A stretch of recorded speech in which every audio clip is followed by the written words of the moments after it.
What's up, guys? Today I'm telling you everything you need to know about the logistics of planning out an ultramarathon without a crew.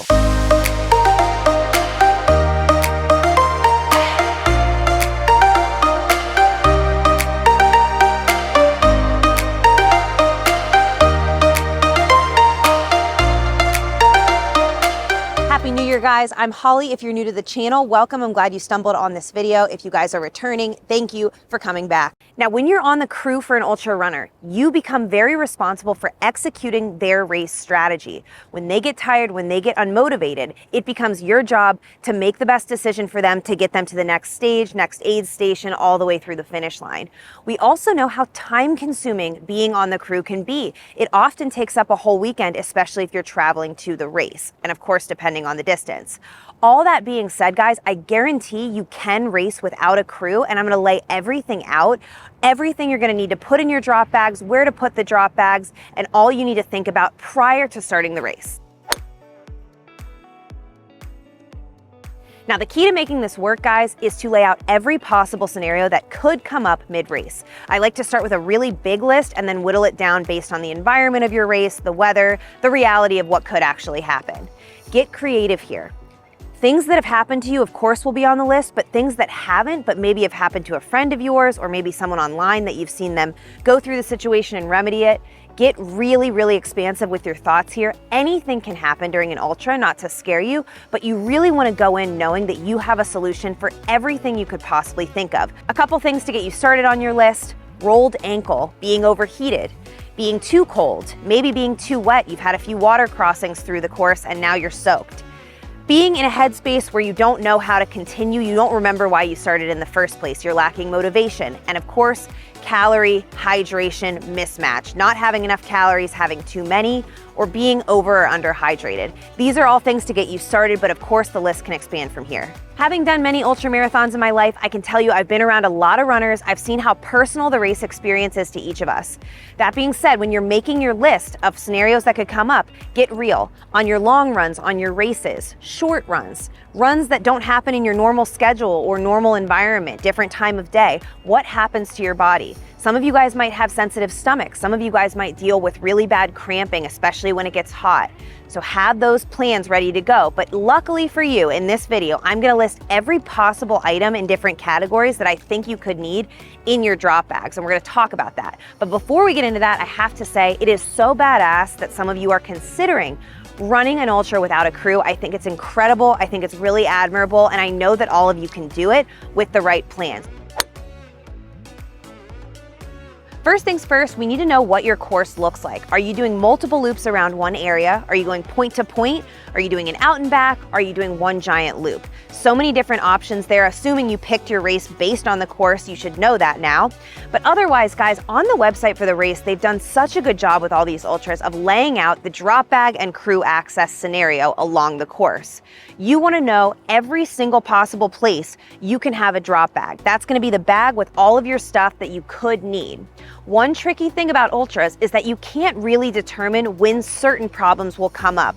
We can be specific and think we know what's going to happen, but we all know, if we've done this before, it is a wild ride every single time, and we really can't predict the timing of anything. So that's why I say, if you can, especially after the 50-mile mark, for all those aid stations or drop bag areas or crew access areas you have, I want you guys to have everything I mentioned now in the different categories. Generally, the biggest things I've seen pick up a defeated runner: calories, of course, caffeine, little boost, change of clothes, brushing their teeth, some sort of source of motivation, believing they can do this, going back to why they started. I do also recommend a multiple loop course for those of you racing without a crew. It just makes things easier on you. You're gonna keep coming back to the same areas to have your drop bag and work out of that. Remember, the race staff and volunteers there who drop your bags everywhere, and if you only need a few because you're gonna keep coming back to the same areas, that just makes it easier on everybody. But of course, choose the race that's right for you. Getting started with the most obvious thing you'll need, which is energy, calories, hydration. We are gonna first look up what will be at the aid stations. Are there gonna be certain brands there that you're familiar with or not familiar with? Are they gonna have certain types of electrolytes there? Are they gonna have water stations and or electrolytes at every aid station or just some of them? Additionally, you will come to find at all these ultras, they've got great snacks. Usually the volunteers have done all kinds of work. I've had boiled potatoes, I've had really good fruit, I had pancakes at my mammoth race, all kinds of stuff, but typically a lot of it's listed beforehand. That being said, the best advice I ever got for my first 100 miler was this. Assume you're going to want to rotate through different categories of food. So you might be used to in a marathon eating just gels, or in a shorter race, half marathon, whatever, just having little bites of a PB&J, something like that. When you're in the longer distances and we're going through sun up, sun down, different temperatures, getting really tired, almost hallucinating, you're gonna have times where you can't even think of eating the thing you've always loved. So for example, I started my 100 miler with a bunch of pierogies. I thought that was the best thing for me. We thought that was gonna take me through the whole way. About 6 hours in, I couldn't stomach the idea of another pierogi. We moved in to some sweeter things, trail mix, Oreos. I think I had jelly beans at one point. And then from there, I was having trouble towards the end with any solid food whatsoever. So I moved into some broths, Coke, back to some gels, a couple sips of a protein shake. You want to basically have it set up so that you have something represented from each different category, sweet, salty, gel, broth, liquid, whatever it is, and be able to rotate through those. You do not know how your stomach's going to be feeling, and you also don't know what you'll be in the mindset to have at that time. When it comes to hydration, guys, there's a very real possibility that something will break, whether it be your bladder bursting open, your soft flask starting to leak, something breaks on the lid, or the spout isn't working anymore. All this stuff is very real possibility, so be prepared. Either have 2 soft flasks as backups ready to go, or an additional bladder that fits your pack that you can switch out. Really important to have these things, because if something happens, and I've had it happen to me at the worst time, and you're not able to bring water with you mid-race, tail end of the race, whatever it is, you're gonna be screwed. I hate to put it that way, but you really don't wanna be caught in that scenario, so have a plan. A crew is there to usually fill things up and just swap back and forth for you, so you never have to worry about filling up yourself. But because you won't have them, be as efficient as you can with this. Try not to take too much time, and at least in the beginning, have your additionals already filled and ready to go so you can just make those switches. It also just helps not overuse those products. With your electrolytes, guys, have a plan. I'm sure you already have one, but make sure you don't get lazy. Same goes for calories. If no one's there to tell you to keep eating and keep drinking and keep taking in those electrolytes, you start to just throw it to the wayside until it's too late. So have a timer on your watch that goes off, or on your phone that reminds you, okay, take those electrolytes or take that calorie in. When it gets past the point of no return, it's very hard to come back. Take it from me, I really wanted to stop eating around mile 80, and it really started to bite me in the ass until my dad was forcing me to take sips of Coke and keep moving forward. With your electrolytes, I like to do in my soft flasks, Tailwind powder in there, which has electrolytes in it, and then I do regular water in the back. You guys can do however you want. You can also use the base electrolyte salt. Just lick your finger, shake it on there, lick it off every 30 to 45 minutes. Really good way to stay on it. Otherwise, just making sure you're getting those electrolytes in at the aid stations in some capacity, or through gels or chews. Next up, guys, clothing. So important, obviously, for the different elements throughout the race, the lows and high temperatures. If you're gonna experience rain, hail, snow, ice, all those things are possible in a lot of different races, especially when you're racing for 24 hours or more. I will tell you, one of the biggest refreshes that I've experienced when I'm really down and out and tired is a simple change of clothing, whether that's my sports bra I change, socks that I change, maybe my shoes, different shirt. I can go from wearing a head cover to not. That moment where you take the gloves off, finally the sun's out and everything, it's just a really nice refresh and makes you feel like a new person. It really doesn't take much when you're feeling exhausted. So have those things ready to go. And I want to tell you, as you get later into the race, you'll notice your body temperature tends to drop a little bit. It just happens that you've been going for a long time, you've really been sweating for a while, and I find myself wanting to layer up more and more later into the race, even when the temperature is not that low. However you typically tend to get, definitely lean into that, but have lots of options for switching out. I like to change something in my outfit every 20 miles or so, starting from the beginning. It makes me feel like I can refresh and have something to look forward to, but do what works for you. This next category we'll call boosts. These are just things that feel good, make you feel a little refreshed when things are tough. I love having some sort of a spray around, whether that's just water in a spray bottle or some sort of a facial mist. This helps wake me up. Along with waking up, of course, caffeine helps, whether that's gonna be in small sips of coffee, whether it's gonna be little caffeine tabs, or your gels or chews have caffeine in it. Make sure you're not overdoing it here. You wanna use it as a tool, not as something you regularly have to be steady on. I think that can really be a detriment if you let it, and it can really dehydrate you. So make sure this is just little bits here and there that really help, maybe before a giant hill climb, or maybe as the sun starts to set, or in the morning when you're starting to get back into things as the sun is starting to come up. What also helps is deodorant, mouthwash, or a little mini toothbrush with toothpaste already on there. You'd be amazed at how much of a difference it makes. If it's really hot out, a little ice wrap or something you can put ice in and drape over your neck, whether it's an old t-shirt or just a bag of it, or just simply splashing your whole head with water. These things really wake you up and they make you feel like you're kind of resetting the clock on the race. Next category is very, very important, and this is really when the crew would help you so much, but you can do it on your own with the right tools. Pain. What are you gonna do when things get rough in the leg department, when things are just hurting, your feet are killing you, maybe your hips, maybe your shoulders are just stressed out from holding onto your pack for this long?